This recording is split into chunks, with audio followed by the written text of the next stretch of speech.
Sabe, colocar um motor de Fórmula 1 num carro de passeio comum tem tudo para dar errado. A física simplesmente diz que o chassi não aguenta, né?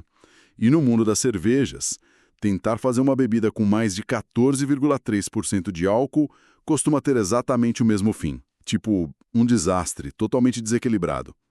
Mas e quando a coisa dá certo? A matemática de uma receita assim é implacável, digamos. Qualquer erro de cálculo ali na fermentação ou na maturação e pronto. O resultado final fica só alcoólico demais. Fica sem graça ou até intragável mesmo. Exato. E hoje a nossa missão nesse nosso mergulho detalhado é justamente analisar as notas técnicas de uma cerveja que, bom, conseguiu domar essa potência toda. A famosa Mine Shaft Gap da cervejaria Revolution Brewing.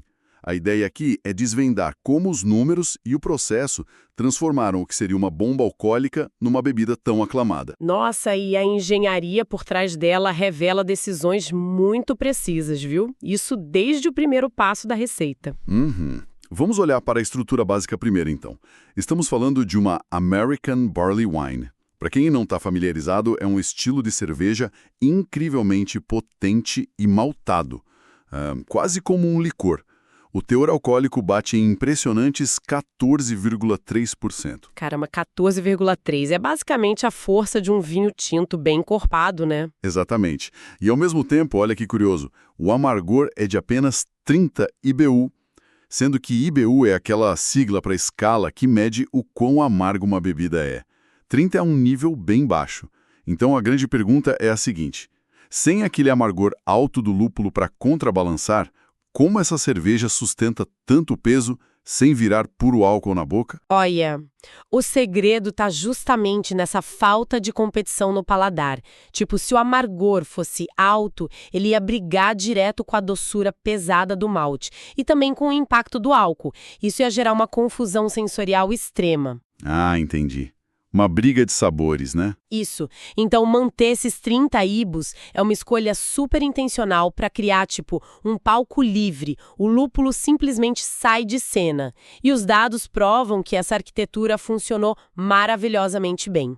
Essa cerveja ostenta uma nota altíssima de 4,2. E isso é baseado em quase 3.000 avaliações de consumidores. Nossa, 3.000 é bastante coisa.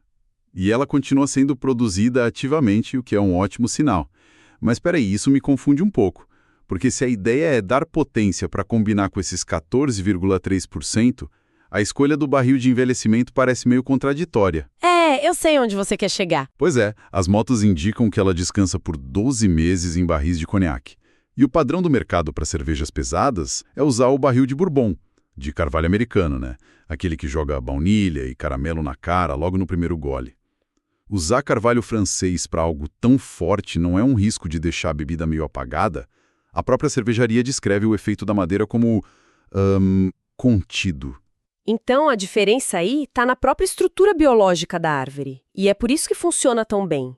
O carvalho americano, ele tem poros mais largos.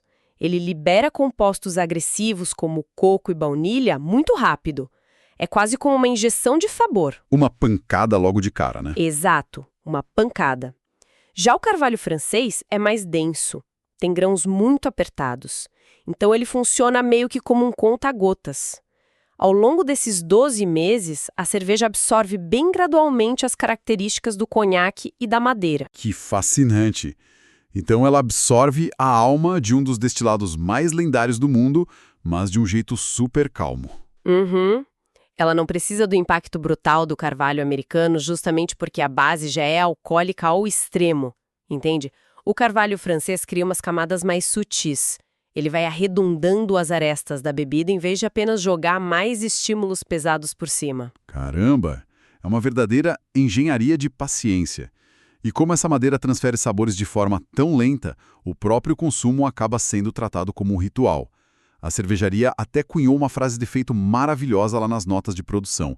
Eles dizem que é a bebida perfeita para os melhores tempos ou para o fim dos tempos. É uma ótima frase mesmo. Sim, e com mais de 3.700 registros totais de consumo, mantendo uma média de 35 por mês, fica bem claro que existe um público fiel testando essa versatilidade toda. E como essa bebida demorou um ano inteirinho sendo construída ali no conta-gotas, a cervejaria deixa um recado muito claro na garrafa.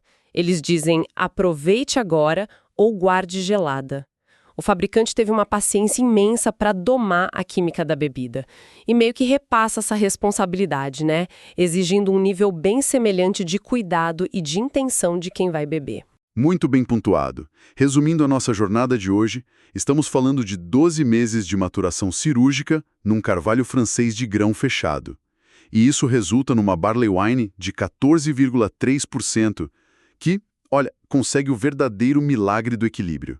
O chassi finalmente foi adaptado para aguentar o motor de Fórmula 1 sem sair da pista. Exatamente, e é uma prova definitiva de que ingredientes brutos, quando são guiados pela restrição e pelo tempo, acabam gerando uma complexidade que a pressa jamais conseguiria imitar. Com certeza. E fica só um pensamento aqui para a gente fechar esse nosso mergulho. A regra oficial, como a gente acabou de ver, é aproveitar agora ou armazenar no frio extremo. Mas se essa cerveja passou 12 meses inteiros respirando, mudando e absorvendo toda a complexidade do conhaque por causa da porosidade da madeira, o que será que acontece com a evolução final dela quando é trancada numa garrafa de vidro estéril e congelante? O desenvolvimento congela no tempo ou ele apenas ganha uma forma completamente nova lá no escuro? Fica a reflexão. E assim chegamos ao final de mais um episódio do Beer Review, um podcast da Rare Beer Brasil. Aqui exploramos o universo das cervejas artesanais, com histórias, curiosidades e experiências que tornam cada gole especial.